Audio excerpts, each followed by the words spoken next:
Facebook Live พานุวัฒน์แสนคำและก็แหมช่องทางก็คือตังสถานีวิทยุเพื่อการศึกษาวิทยาลัยสงฆ์นครลำปาง FM 106.5 เมกะเฮิรตซ์และก็ได้รับยิ่งสัญญาณเพื่อไปเติงสถาที่อยู่ตังลำพูนเชียงใหม่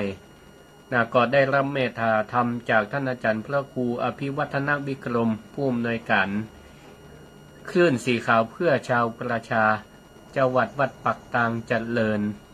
อำเภอไดหล่อจังหวัดเชียงใหม่และก่อนนอกจากนั้นก็ได้รับเมตตาธรรมจากคลื่นวัดฝ่ายหินโดยท่านอาจารย์พระครูสมุวิศวัตวรกิจโจจังหวัดวัดฝ่ายหินผู้อำนวยการสถานีที่ได้เอื้อเฟื้อเมตตาต่อรายการศิริธรรมกำเมืองเมื่อ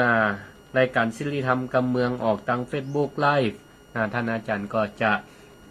ได้เมตตาก็เกี่ยวสัญญาณขอกราบไหว้สาพระเดชพระคุณอาจารย์เจ้าคุณพระปิฎกเมธีที่ได้เข้ามาทักทายในรายการศิริธรรมกำเมืองทาง Facebook Live และก็เจริญพรโยมดุสิตกิ่งเนตรเนาะที่ได้เข้ามารับชมท่านอาจารย์สงกรานต์พระอาจารย์สงกรานต์วัดกาดใต้ขอนมัสการเนอร์ครับก็ช่วงนี้ก็เป็นช่วงสัปดาห์แห่งเทศกาลวันปีใหม่เมืองวันปีใหม่สงกรานต์ของเฮาคนไทยของเฮาคนไทยก็ใกล้มาถึงมาเติงละตะวันนี้ก็ตั้งคลื่นสีขาวเพื่อชาวประชาโดยท่านอาจารย์พระครูอภิวัฒนวิกรมผู้อำนวยการสถานีได้จัดพิธีสืบเจ้าตาหลวงและก็พิธีรดน้ำดำหัวแด่พระมหาเถระพระนักจัดรายการสถานีวิทยุคลื่นสีขาวเพื่อชาวประชาเครือข่ายวัดฝ่ายหินก็ดีเครือข่ายวัดพระบาทอุดมน้ำตกอย่างก็น้ำบ่อสาวายเอกอำเภอฝางโดยหลวงพ่อพระครูสุจิตตานุรักษ์หลวงพ่อเจ้าคณะอำเภอฝางและก่อนนอกจากนั้นก็พระนักจัดรายการของ FM 106.5 เมกะเฮิรตซ์จังหวัดลำปางก็ไปรวมกันทั้งศรัทธาทั้งพระนักเผยแผ่ไปรวมตัวกันที่หั่นประมาณ30กว่ารูปทางลำปางนี่ก็มีโดยนำโดยท่านอาจารย์พระมหานพดลสุวรรณเมธีผู้อำนวยการวิทยาลัยสงฆ์นครลำปางหลวงพ่อพระครูอุดมศิริทัตน์เจ้าคณะตำบลทุ่งฝายเจ้าวัดวัดศรีภูมิมาตาส้มปล่อยมีไผ่แหมมีท่านอาจารย์พระมหาธนวุฒิยานโสพโนสมปันเจ้าวัดวัดรัศมีธรรมออกรายการสารธรรมยำแรงท่านอาจารย์พระมหาอินทวงศ์อิสระพานี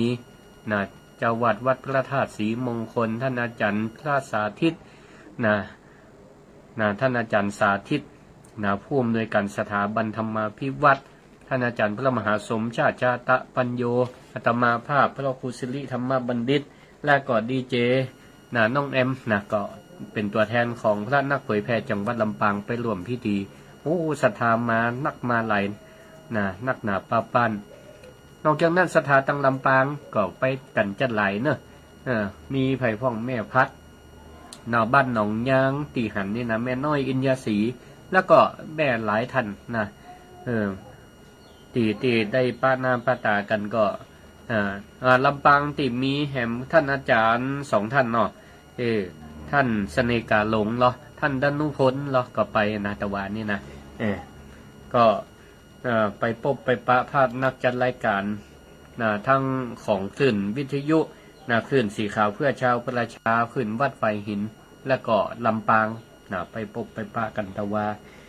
ศรัทธาก่อนนักก็ได้บุญกุศลไปด้วยกันได้รดน้ำดำหัวพระสงฆ์พระเถระ30กว่าตนมาเจหากันง่ายๆไผ่พลาดแต่ว่านี่ก็วันที่13 เมษายนก็มาปะกันได้ตีวัดมิ่งเมืองมูลก็ได้สืบชะตาหลวงสืบชะตาหลวงตอนพ่อปลาครอบครัวสามัคคีเวลา 9:39 นาทีนำเป็น พระมหาเถระนำเจริญพระพุทธมนต์สืบโหราชตาโดยหลวงพ่อพระครูอุดมศิริทัตน์เจ้าคณะตำบลทุ่งฝายเจ้าวัดศรีภูมาตาสมปล่อยนะท่านอาจารย์พระมหาสมชาติก็มานะในวันที่13เมษายนนะก็ขอเชิญชวนศรัทธาที่ฟังรายการศิริธรรมกำเมืองแฟนรายการมาร่วมสืบโหราชตากันได้มาแล้วก็จะได้ตาแล้ว7 จันเอาไปมัดประตูบ้านประตูจองเป็นสิริมังกละศรัทธาญาติโยมท่านสาธุชนทั้งหลายก็ฝากประชาสัมพันธ์บอกต่อกันไป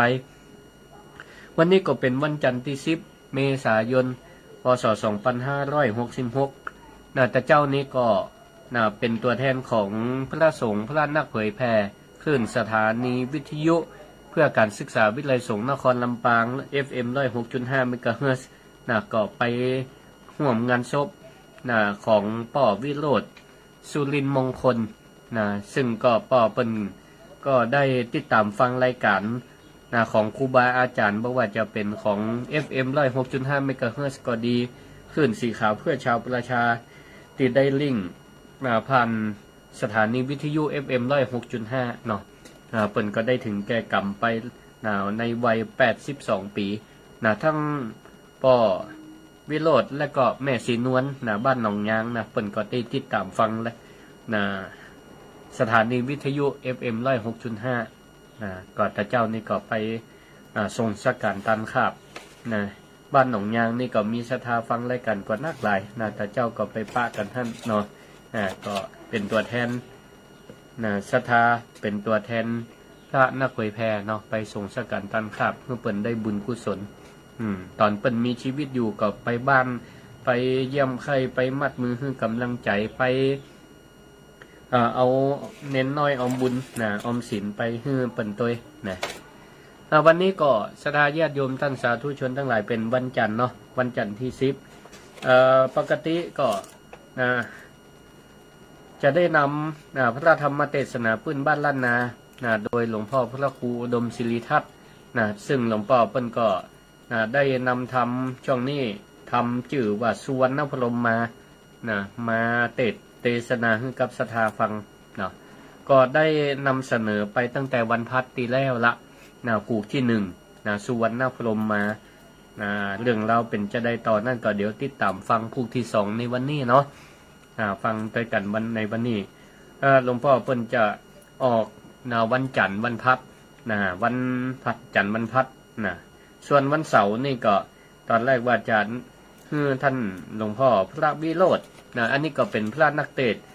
ทำมหาจารย์องค์หนึ่งเสียงดีแต่ช่วงนี้เปิ้นกำลังรักษาตาอยู่เปิ้นว่าเดี๋ยวขอพักผ่อนไปก่อนก็จะได้นำมาออกรายการให้ศรัทธาญาติโยมท่านสาธุชนทั้งหลายให้ได้รับฟังเอาล่ะในช่วงนี้เพื่อมาให้เป็นการเสียเวลาก็ขอเชิญชวนศรัทธาพุทธศาสนิกชนที่ฟังในรายการ FM 106.5 เมกะเฮิรตซ์รายการศิริธรรมกำเมืองและก็ตั้งขึ้นสีขาวเพื่อชาวประชาขึ้นสีขาวเพื่อชาวประชาและก็ขึ้นวัดไฟหินได้ฟังธรรมเทศนาพื้นบ้านล้านนาเรื่องสุวรรณพรหมมาเป็นทำนองมะนาวล่องของทำนองของหลวงพ่อพระครูอุดมศิริทัตน์เชิญติดตามรับฟังณบัดนี้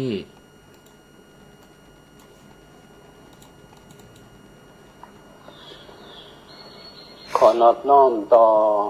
พระรัตนตรัยอันเป็นตีเปิ้งตีปิง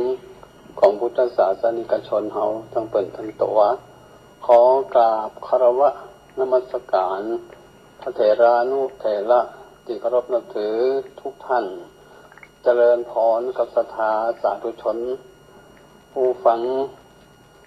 วันนี้ก็ได้มาพบมาปะกันแถมอีกวาระหนึ่งในธรรมนิทานหรือว่าธรรมเรื่องอดีตชาติขององค์สมเด็จพระสัมมาสัมพุทธเจ้าในเรื่องสุวรรณพรหมมาวันนี้ก็จะเทศให้ผูกที่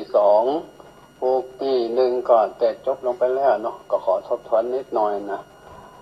ตอนที่แล้วก็เป็นเรื่องเริ่มต้นที่องค์สมเด็จพระสัมมาสัมพุทธเจ้าท ระองค์ทรงประทับอยู่ที่เจตวันไก่เมืองใหญ่ราชคฤห์หรือราชธานีก่อนตรงนั้นก็มีความสงบเย็นอกเย็นใจของพระสัมมาสัมพุทธเจ้าขณะเดียวกันนั่นก็มีหมู่ภิกษุทั้งหลายเป็นก็จุมนุมสนทนากันในเรื่องต่างๆนานาโดยเฉพาะก็เรื่องขององค์สมเด็จพระสัมมาสัมพุทธเจ้าว่าพระองค์เนี่ยเป็น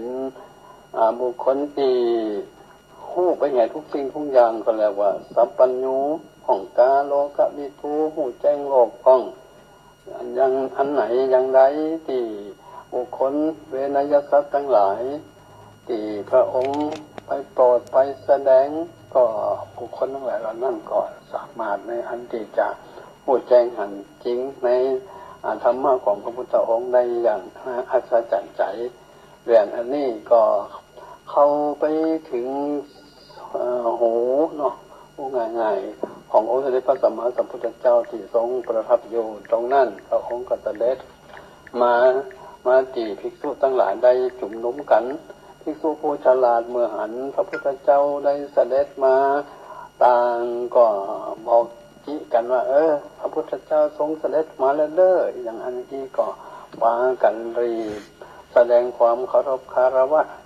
ตีสนทนากันอยู่ก็ฟ้ากันเหยียบปิ้งนะเมื่อไหว้สากรมกราบวันทา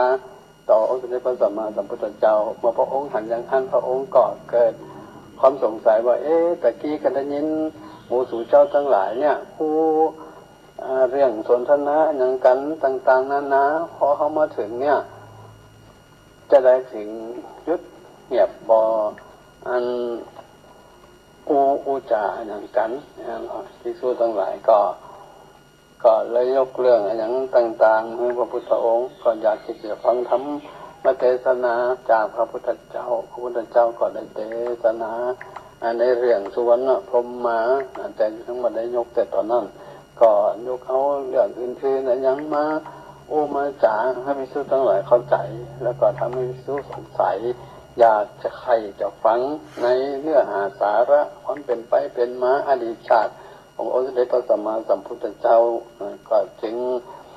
ตรัสว่าพวกท่านทั้งหลายนี่อยากจะฟังก่อนนะภิกษุผู้ฉลาดหรือภิกษุทั้งหลายก็ว่าข้าพระองค์ทั้งหลายอยากจะทราบอยากจะรู้ว่าอดีตกาลการล่วงแล้วอดีตชาติของพระพุทธองค์เป็นอย่างไรเมื่อพระพุทธองค์ทราบว่าภิกษุทั้งหลายอยากจะรับรู้รับทราบก็เลยนำเอาเรื่องสุวรรณพรหมมาเนี่ยก็ตั้งตนยกทุกภาสิทธิ์ขึ้นมาที่ว่าอดีตกาลภิกขเวอย่างลำนองเนี่ยเนาะว่าเรื่องมันเกิดขึ้นเหมือนมานักหนาปาละหลายสงไขหลายกับหลายโกฏวัฏสามานะที่เมืองกวางชื่อว่าจักขินนครนะจักขินนครก็เป็นเมืองที่ว่าเจริญผ่องมาเจริญผ่องคนที่เจริญหรือว่าทางด้านวัตถุก็ดีทางด้านรูปธรรมนามธรรมหรือวัตถุธรรมนามธรรมเนี่ยก็มีความเจริญอยู่พอสมควรคนมีทั้งคนทุกข์คนยากคนปานกลางคนพอจะกินจะอยู่กันก็มีอยู่ตรงนั้นที่เมืองจักขินนครจักขินนครนี่มีพญาอยู่สนหนึ่งพระองค์หนึ่งที่ว่าจักขีนะจักขีที่นี่ที่ตั้งทัดออกไปตั้งไตเนี่ยเนาะตั้งใจเนี่ยชื่อว่าเมืองปัตตคามนี่ปัตตคามนี่ก็มีครอบครัวอยู่ครอบครัวหนึ่งเป็นครอบครัวที่เรียกว่าทุกข์ยากไร้เป็นใจอนาถามีความลำบากแล้วก็มีลูกชายอยู่คนหนึ่งชื่อว่าวจสุญโญวจสุญโญก็เจริญเติบโตมาเป็นหนุ่มละอยากจะแต่งงานว่าอันนี้นะก็คือว่าอยากจะมีคู่มีกินก็เปิ่นแต่ว่าก็ไปแสวงหาคนไหนก็บอกมีไฟปฏิพัทธ์รักไข่บ่อยากที่จะเขาด้วยเหตุกรรมอย่างไรก็มองหุ่นออกตรงนั้นเนาะความจริงแล้ววัจนะสุญโญนี่ก็เป็นคนดีนะเป็นคนขยันเป็นคนฉลาดเป็นคนแข็งแรง มีความกตัญญูกตเวทิตาธรรมต่อบิดามารดาหรือต่อพ่อต่อแม่อยู่บ่น้อยเหมือนกันแต่ว่าซ้อหาเมียแบบปบแบบป้านี่นะไปจีบหาไผก็เหมือนหน้าหนีไปหมดอีนะบอกว่าจะเป็นคนมีคนร่ำคนรวยหรือคนอยากจนอย่างไรเดี๋ยวเจ้าก็อยากจะไปคบค้าสมาคมอยากได้มาเป็นกูเป็นกิ้มก็บ่มีไผในอันที่จะต้องการนั่งตัวของวจนะสุญโญเจ้าก็พยายามเก็บเงินเก็บทองเอาไว้เนาะเพื่อที่จะได้ไปสู่ไปขอเอามาเป็นเมียแนบข้างก็บ่มีไผเอาต่อมาก็ทราบว่าในจากเมืองจักขินนครเนี่ยก็บ่ไกลกันตัวใดนักนอกเมืองมั้งก็มีบ้านเศรษฐีหรือว่ามีเศรษฐีจริงๆว่าเศรษฐีก็เป็นคนที่ว่ามีสมบัติมาทรัพย์มหาศาลนี่แต่นะก็มีค่าใช้บริวารมากมายไกลของทราบว่าท่านเศรษฐีเนี่ยเปิ่นจะขายค่าใช้เปิ่นจะขายค่าใช้ก็เลยเข้าไปสอบถามที่ตองก็ทราบว่าตามที่เขาได้ยินข่าวมาว่าท่านเศรษฐีจะขายค่าใช้ท่านเศรษฐีก็ว่าค่าใช้ของข้ามีนักจะได้เจ้าอยากได้ก็เจ้าวัจนะสุญโญก็โอ้ดีอกดีใจว่าโอ้เขานี่คมบพลาดแน่ละนะเมื่อทราบว่าท่านเศรษฐีจะขายข้าก็อยากที่จะขอซื้อคนใจของต่างสักคนหนึ่งเอามาเป็นเมียเพื่อใช้การใช้งานหรืออยู่ร่วมกันมีการมีงานอย่างก่อนจะปรึกษาหารืออันอย่างกันต่อไปว่าอันนี้เมื่อทราบเข้าหูของข้าใจทั้งหลายพวกข้าใจทั้งหลายเขาก็บอกมีความปฏิภาณรักใคร่กับอันวจนะสุญโญมีความบัดชอบเพราะถึงแม้ว่าเจ้าจะมีบุคลิกดีเรียกว่าเป็นคนรูปหล่ออยู่นะมีความขยันมีความฉลาดแต่ก็โดยเหตุโดยกรรมอันยังอย่าได้เขาก็ไม่สามารถตรงนั่นได้ก็แบบมีไผที่จะอยากได้อยากเอาผลที่สุดมาก็ขอลาพ่อลาแม่เนาะจากบ้านจากจองไปเสาะแสวงหาไปก็เสาะแสวงหาเมียนั่นเองนะก็จึงขอลาพ่อแม่ก็ไม่อยากจะฮือไปละเพราะว่าอยู่กัน2-3 คนในครอบครัวเนี่ยมีการมีงานอย่างพ่อแม่ก็แก่เฒ่าแล้วก็บ่อยากที่จะฮือไปในเมื่อถูกรบเร้าจากลูกชายอยู่บ่อยครั้งก็จำเป็นต้องปล่อยให้เจ้าวัจนะสุญโญนี่ไปปันศีลปันปอนขอไปมีโชคมีลาภเด้อได้เมียได้หลานอย่างมาฝากพ่อฝากแม่ไว้อันอย่างว่าอย่างนั้นอีนะนี่ก็จำก็ไปเดินไปเนาะเอาป่าเข้าดงเอาผ่านอันตรายต่างๆเสือสิงกระทิงแรดผ่านขึ้นห้วยขึ้นเขาไปเข้าป่าเข้าดงเรื่องตอนที่แล้วตอนที่1 หรือ 6 ที่ 1รู้เหมือนจะมาตรงเนี้ยขณะที่เจ้าวัจนะสุญโญเนี่ยกำลังเดินผ่านป่าจะไปป่าอย่างไรเนาะเขาก็ฟังกันในบทที่2ต่อไปเด้อจะเทศให้ฟังนะวันนี้ก็เสียงกำบอกว่าจะเป็นอย่างไรนะก็คิดว่าน่าจะดีกว่าบทที่1ก็ลองฟังกันไปเด้อศรัทธาสาธุชนเขาทั้งหลายเนาะนะโมตัสสะภะคะวันโตอะระหะโตสัมมาสัมพุทธัสสะ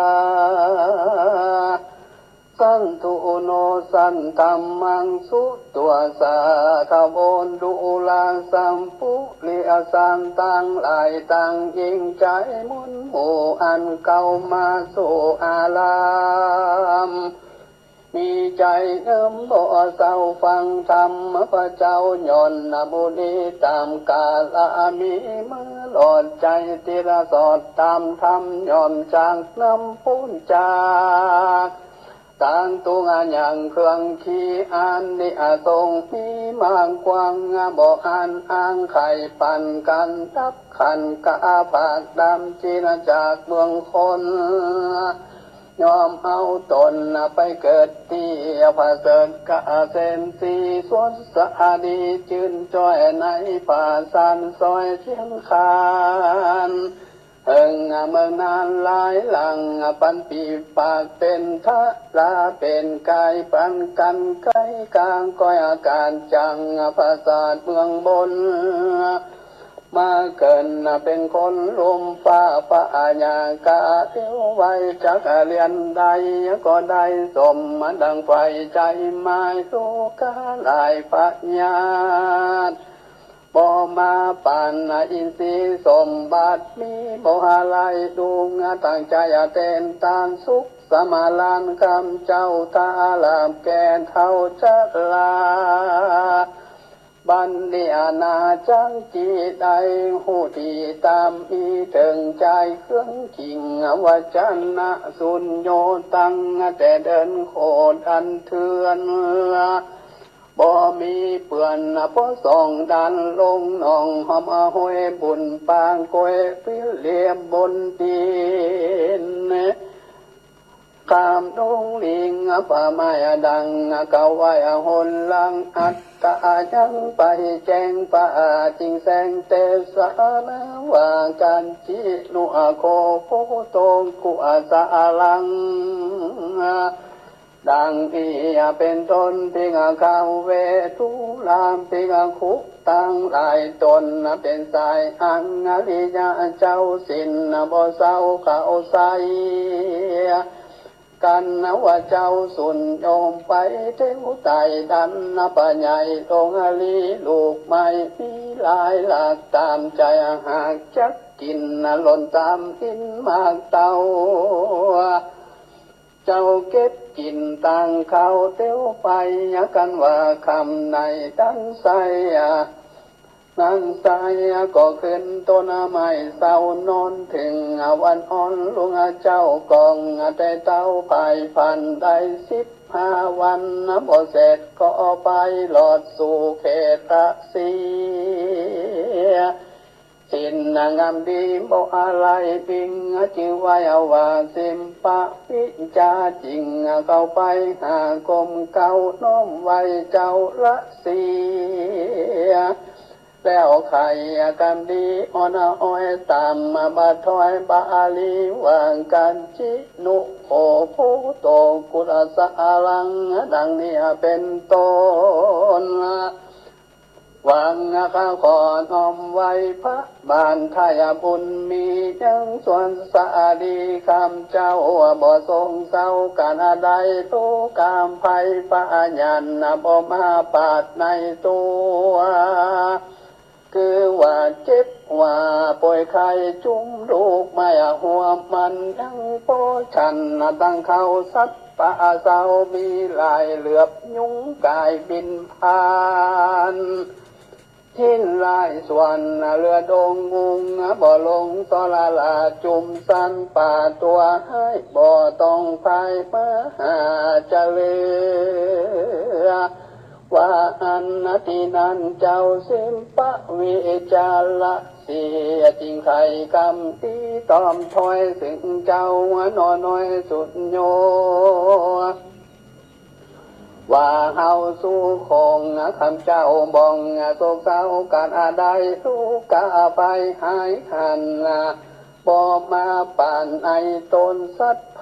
สนหลายหลากเมตตาแล้วหากนี้ไปยุงลินไหลมีลา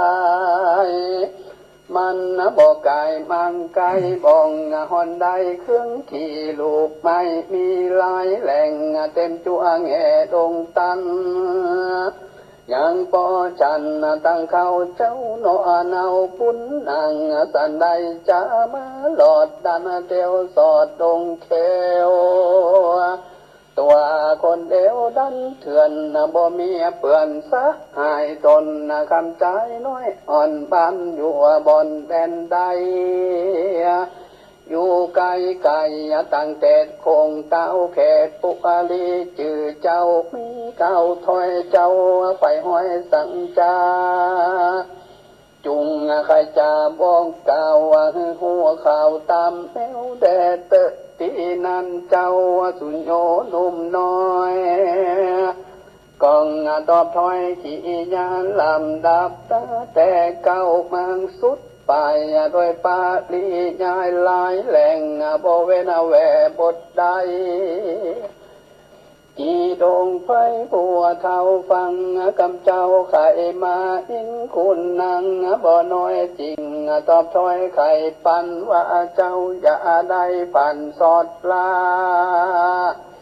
จุงอยู่ป่าดงดำป่ำเป่งทำจันใจเปลืองหือได้เจอบ้านคนสามานมนมุงอันข้างอยู่โลกาพองอาทางกันยังตุกละมาบากเครื่องขี่พองมังมีหลายหลังตามวิอาบากไฟมัน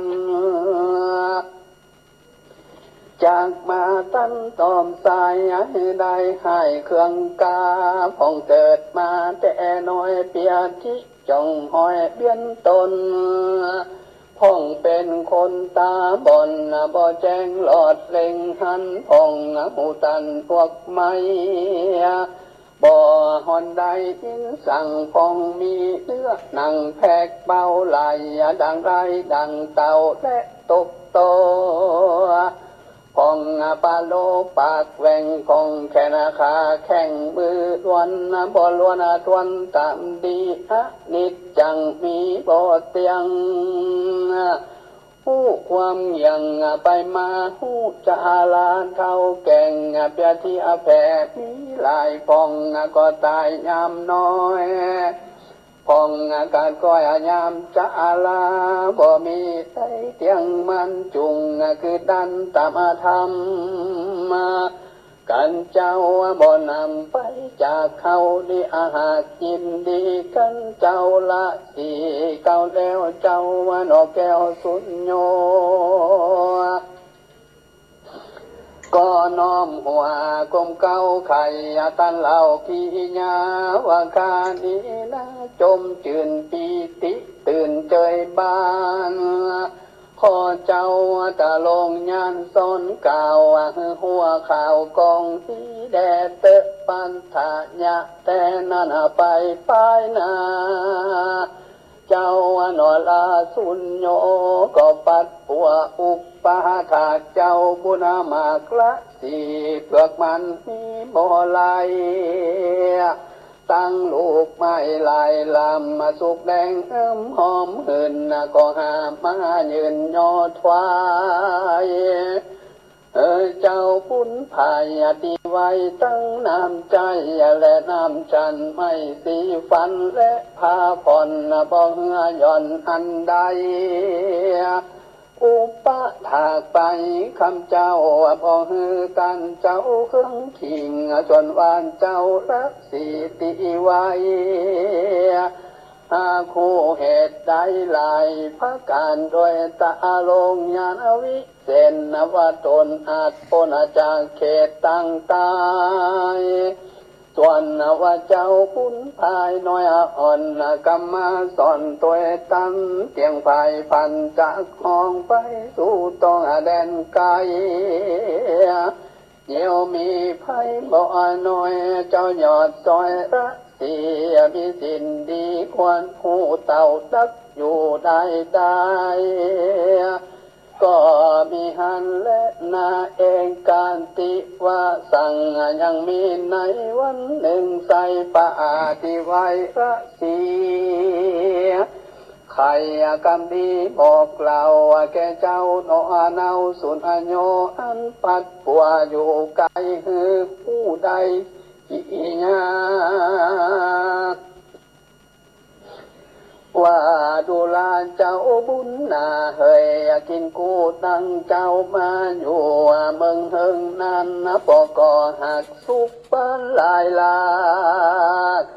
ตั้งเจ้าโอปะทางเฮามาปองนี่นะจักปันไม่สีฟันอวิเศษ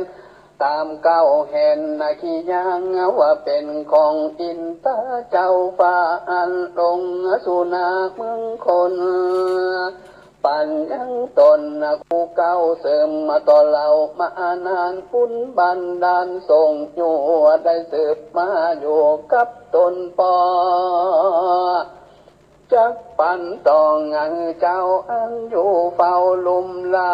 ไม่สีฟันนี่นะบ่หนมีพาโยดนำนาคือว่าเจ้าพาธนาใครใดของโลกใตอันใดเจ้าจุงไปจิ้มไข่ก้อนหินใหญ่ผู้พังเอาไม้สีฟันมาแล้วสีกันน้ำไรมีแล้วใส่จุงขากถมใส่บนหินจักสมมาจินกูเจือดังไปเอื้อพาธนาตาปักสั่งผู้เท่าบอกเจียเราไขปันเลี้ยวเอาไม้สีฟันวิเศษฮือเจ้าน้อยเน็ดบัดเดียวเจ้าสุนโยเลี้ยวกลมเก่า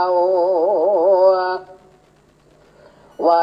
ถึงเจ้าบุญนารับไม่สีฟันมาบอกจา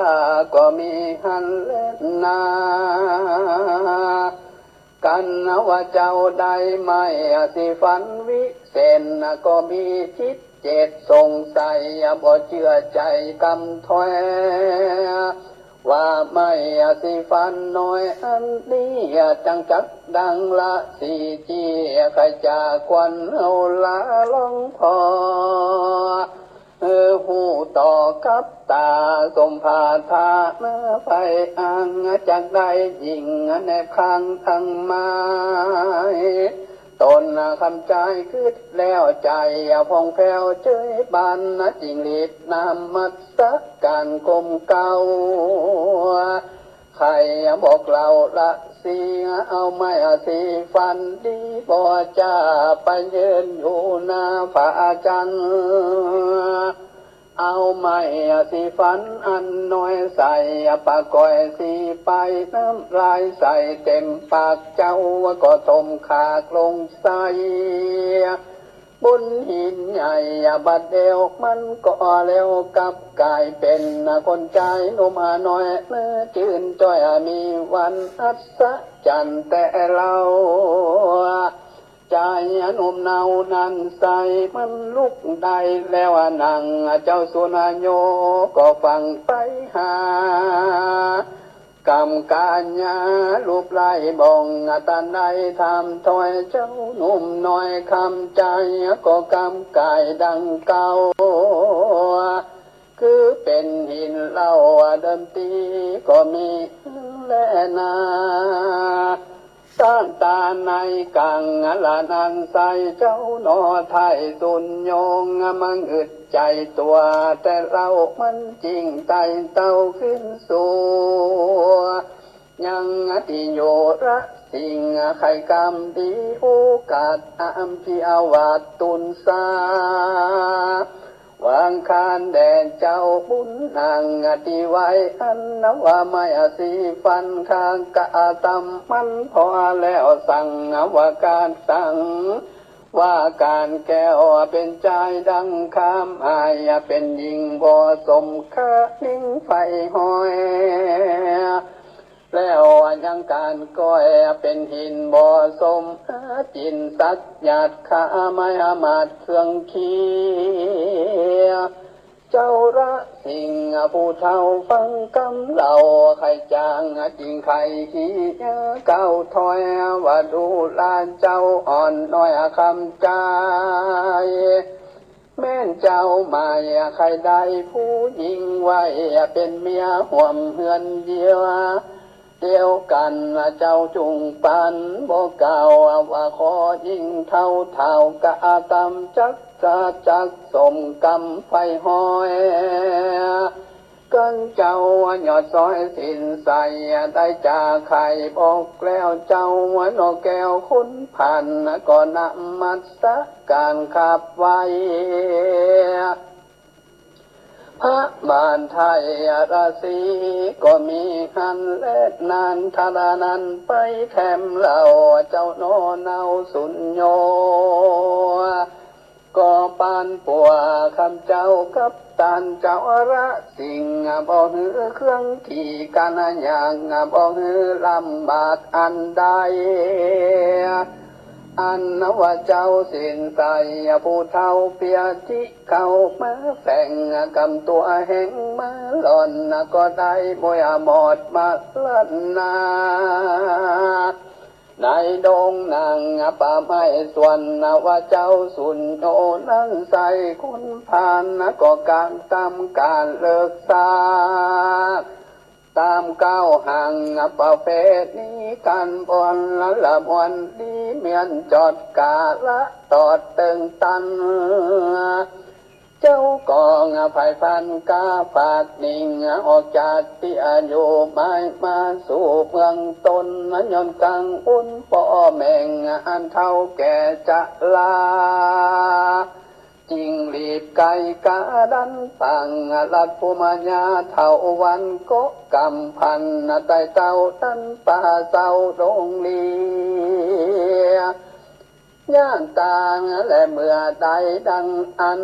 ตัตานในกังละยำนั้นใส่ยังมีลาจะสีใหญ่ตัวเมียมันนอนรับเสียจิมคังที่ห่มไว้กว้างผาจันไอสุนโยหันบ่จามันบ่เกิดอาณาเกิดหลังก็เข้าเสพเมทุนยังราจะสิ่งผิดป่าเวนีแบบเบาส่วนราชสีเท่ามันสะดุงสติพุงตุกใจมันอาปากไข่ลำร้องเสียงดังกองดงลีดังสายสุนีฟ้าพังได้ร้อยหาปันหุนหูมันจนเลี้ยวแหลกตาตกตาหูแตกทักใจไอสุนโยเลยตายมวยมังกังปากวางลุงตันก็มีหันเล็ดนาที่นี่จากวันนาจะเล่าเถิงยังเศรษฐีเก่าผู้หนึ่งใจมันอยู่ใต้ปุลีเมืองพรหมมาตัดมีข้างดองอยู่บ้านออกแดนไกลหิมดงไผ่ปากวางมิงจืออังวางปุตตะมะเศรษฐีเมียไตนี่เสียจากลาลาพังเหมือนมามีทีเดินนอเนางามบ่เศร้าเป็นหญิงส่องเป่าปิ้งนอน้อย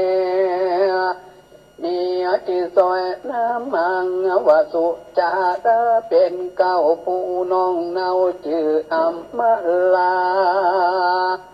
เจ้าสองข้างขึ้นใหญ่อายุอะไรเรียงกันผู้ปีพัน18ผู้น้องแขวดเป็นตะลา17ปีมังขวบเข้าส่วนปีเก้านั้นใส่ใจมัดไม้ปัวดำกะตำกำตั้งบาปอนาคาหยาบนาไข่ขี้ยาเก่าถอยโดยคำแจ้งป่อยบอดีกำบ่มีแป้งใส่กำบ่ใหญ่แป้งหาเป็นคนป่าละขี้ข้านการตั้งบ้านจุยังนางบ่จางอันใดกันกินแล้วไปสอดต่อตาหลอดยามวันบ่อยู่เฮือนมันสักมือแอวสอดยือไปมาสะแหวงหาตั้งถอยจ้าคือกามกุลหาใส่ตัวบ่หอนกว่าอาบายบ่ลาให้เพิดนาส่วนนานางโนลาอัมมาลานางมีพุทธาบักบันคักยันมันการงานบ่นอนนั้นขี้คานปัดกวาดาบานเฮือนดีเสื้อผ้ามีสักต่างเขาหน้ามาหากปัดใจดีอาสาไหลยังจร ตอนเต้าหลอนที่นอนมุงและมอนเสือสันทวนจอนถอยจอนชาดโทให้เขาของใดเครื่องใจเก็บมาเมียดไว้ไปมันบ่สุนกันเรียลัดนางน้อยอานาถอำมาลายังมีใจคุณนาไฟห้อยแก่ข้าคอยยิงใจมีใจฝ่ายจมจืนหูยกยืนยอปันยังหัวมันลูกไม่ขอกินใจตามของกินใจตามมิงหูอันจัวลีกลมเก่ายังคนแก่เท่าจะลาหูวงสั่งพ่อแม่หูเท่าแก่ตานายผู้สะหายพี่น้องใจองค์ขององค์ใหญ่มีใจใส่เกื้อหนุนกะตามบุญใส่บาทบ่ได้ขาดวันใดคนไก่ใหญ่น้อยตั้งค่าคอยยิงใจต่างมีใจภายฮักคอนนางน้อยหยอดอัมมาลาส่วนปีต่างปอเจ้ากองหักนางนอนเอาสาเมตานังสุจาตาผู้ปีเก้า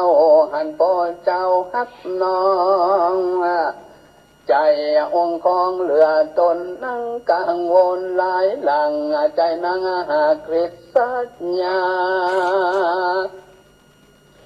ปิ้งจังละนาควายจอนนางคือระหอดฟันมา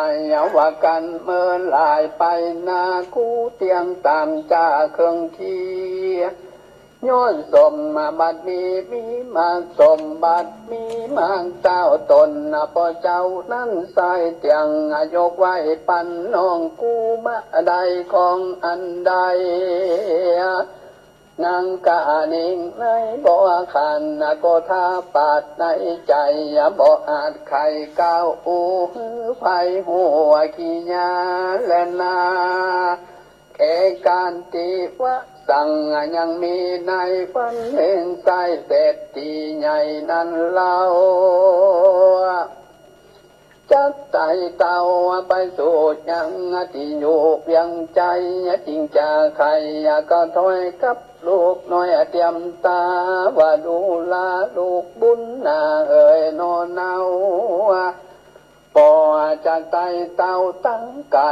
สู่ยังใจเตดต้องส่องพี่น้องจุงอยู่ในแก้วคู่เกหาการนาอย่าข้านยังดื้อด้านนอนวันหรือแอวภายพันเดือนไตเปิ้นได้ดูแควนมีเงินแสนอย่าอ้างเหมือนตากวางเจ้าไก่พอจะไข่ก้าวอูดุกจุงอยู่ฟังกำมีเงินคำยาอ้วนจักมีโตดเครื่องขี้ผู้เศรษฐีเก่าแล้วก็การแก้วไก่กาจากแก่หังที่อยู่บายนาสุงปุรีก็มีหันเล่นนากันว่าผู้เศรษฐีไปเฝ้าส่องน้องแก้วพี่น้องอันอยู่ห้องเกหานังอัมมาโนน้อยหูไฟห้อยกองทำนางฟังกรรมปอไทยอันบอกไว้สอนปันนางขยันประกวดเสือและศาสตร์เงินหอพอดีลอขี้ขานกาตำการบ้านนั้นนาส่วนนางสุจาตาผู้เป็นปี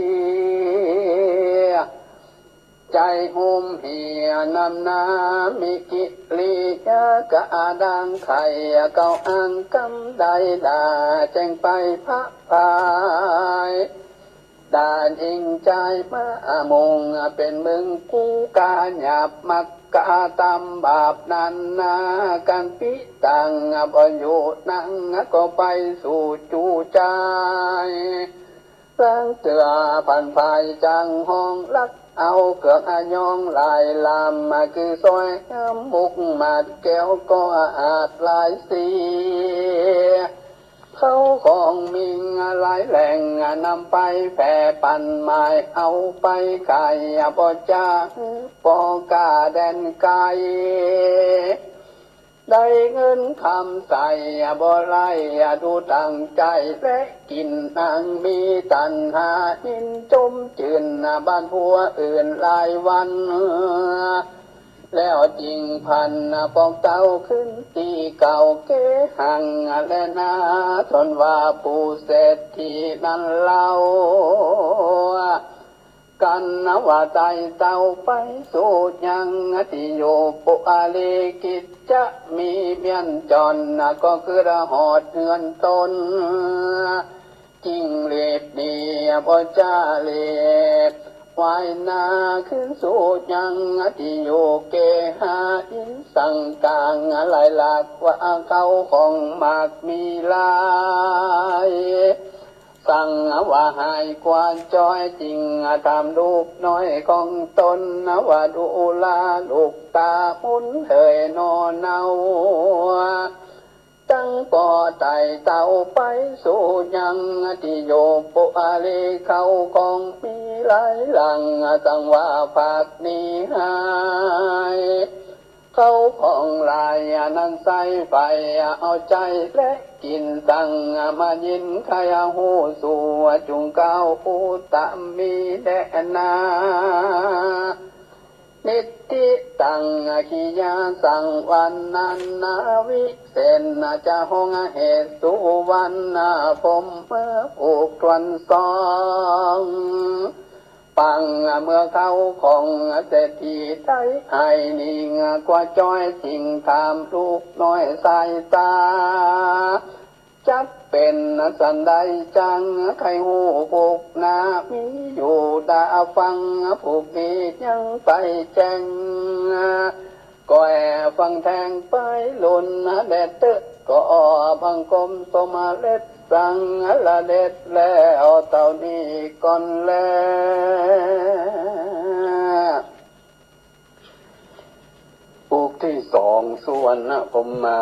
ก็จบลงเนาะตาญาติโยมพ่อแม่พี่น้องก็คงจะเงื่องโสตประสาทสดับฮับฟังพอจะหูเรื่องราวกันอยู่เนาะอย่างไรก็ขอยุติเอาไว้ต่ออีกก่อน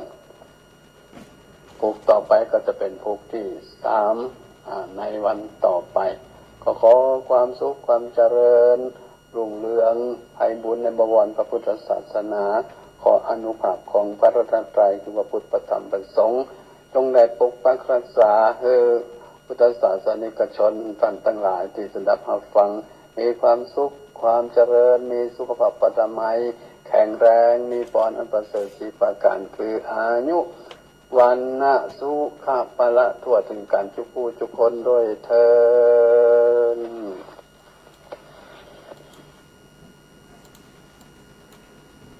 เอาละเสียงเทศพระธรรมเทศนาปืนบ้านลานาเรื่องสุวรรณพรหมมาผูกที่สองที่ท่านผู้ชมผู้ฟังได้รับฟังจบไปแล้วนั่นก็เป็นเสียงของหลวงพ่อพระครูอุดมศิริทัตน์เจ้าคณะตำบลทุ่งฝายเจ้าวัดศรีภูมิมาตาส้มปล่อยนะหลวงพ่อก็ยังเสียงดีเหมือนเดิมอายุ75 ปีแล้วนะเสียงยังดีอยู่นะก็ติดตามรับฟังในผูกที่สามในวันต่อๆไปเอาละก็เหลือเวลา6 นาทีเปิดโอกาสให้ศรัทธาโทรเข้ามาในรายการศิริธรรมกำเมืองนะ064-949-5999นะใครฟังอยู่ตั้งใดเสียงชัดเจนบ่ชัดเจนจะใดก็ติชมรายการได้เนอะรายการศิริธรรมกำเมืองนะใครฟังตั้งทันขึ้นสีขาวเพื่อชาวประชาก็ดีหรือคืนวัดไฟหินก็ดีโทรเอิ้นมาบอกกันได้นะตะกี้ก็โยมตังเมืองฝางโยมพี่กนกพิษเพิ่นก็ว่าตังเมืองฝางฟังชัดเจนก็ขออนุโมทนาขอบคุณ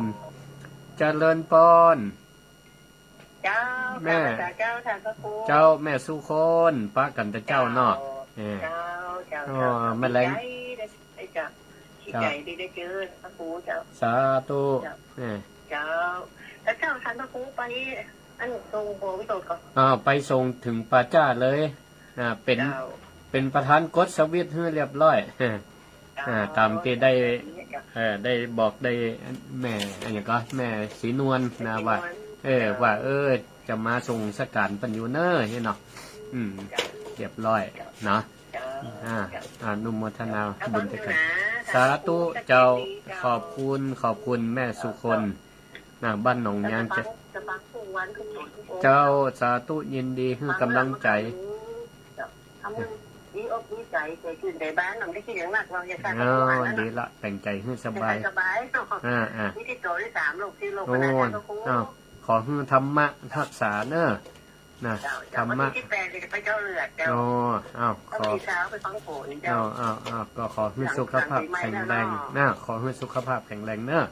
เจริญพรเจ้าเจริญพรแม่แก้วเจ้าแม่สาธุชัดเจนดีเนาะขอบคุณแม่แก้วจะสาธุขอบคุณมากเมื่อใส่ต่อไปเนอะเจริญพรแม่บัวไข่เจ้าเสียงเจ้าแม่บัวไข่เจริญพรแต่ว่าไปก็อาจารย์ไปกะแล้วแม่บัวไข่ไปก็แม่บัวไข่ไม่ได้ไปคนทำบุญบ้านใหม่เป็นที่น่าเสียดายพระสงฆ์องค์เจ้าพระนักเผยแผ่เต็มว่าฮะน่ะใครหันองค์ใดก็ได้หันน่ะว่านี่นะท่านอาจารย์พระครูอภิวัตรเป็นว่าพุ่นปี68จะมาเวียนลำปางนี่นะเป็นมาจัดลำปางปี68กันเนอะปีหน้านี่ใครไปแอวเมืองฝางก็ไปได้พระบาทอุดมเนี่ยไปวางวันนั้นละลูกดีละอนุโมทนาเจ้าสาธุเนอะแม่ขอบคุณที่โทรมาเจ้าเจริญพรแม่อ้อยสาเจ้าสาธุฟังอยู่นะเจ้าขอบคุณมากแต่งขนมแล้วยังไม่ได้แต่งกับเจ้าวันนี้แต่งขนมยังวันนี้จะเนี่ยอย่างก็ขนมอันนี้นะที่กล้วยหอมเจ้าลำเข้าท่าเอามาเป็นลงทานวันที่13 เมษายนด้วยกันเนอะ13 เมษายนมาสืบชะตาหลวงที่วัดมิ่งเมืองมุนด้วยกันก็ได้นะสาธุมีโอกาสกอดเจนเนอะเจ้าขอบคุณแม่อ้อยเจริญพรเจ้าสาธุอนุโมทนากับศรัทธาญาติโยมทั้งหลายที่ฟังรายการเชียงใหม่นี่ถ้าจะบัตันลำปางนะ โทรมานี่บัตันก็เป็นอย่างบางพ่องไปก็บัได้มีโอกาสโทรอีแม่กดเบอร์จ้างกดเบอร์จ้างนะฟังอยู่ตั้งบ้านตั้งจองหลายผู้หลายท่านแต่เจ้านี่กับป้าแม่พัดเนาะบ้านหนองยางอันนี้ก็ขาบฟังเอาเพิ่นว่าฟังจุตนจุองค์แต่บัได้โทรบัได้ที่ฟังรายการบัได้โทรมีหลายก็อนุโมทนาที่ให้กำลังใจกับพระนักจัดรายการพระนักเผยแผ่จุตนจุองค์และก็ขออนุโมทนาที่ได้สนับสนุนรายการศิริธรรมกำเมืองโดยอาตมาภาพพระครูศิริธรรมบัณฑิตเนาะก็วันนี้ก็ขอจากลารายการมือสายสุดท้ายกำเจริญพรเจริญพรแม่ยังแม่บัวเย็นจันทบสีหมวดเก้าสีหมวดเก้าแต่เจ้าไปงานก่อนไปงานศพกันเจ้านี่สีหมวดเก้าไปกันดีละแม่บัวเย็นเนาะแล้วได้ป้ากันก็นี่ไปเจออาจารย์เจ้าสาธุไปกะกันนั่งท่านนะกะนั่งตัวพระอาจารย์นั่นแหละนั่งท่านนะนั่งไกลนะแนะนำตัวเป็นแนะนำเยอะแล้วกันก็อุ้มแม่พัดแม่สุคนอยู่นะ6 โมงแรงเลยแม่ตัดรายการแล้วนี่สาธุขอบคุณแม่บัวเย็นเนาะอนุโมทนาขอบคุณเจ้า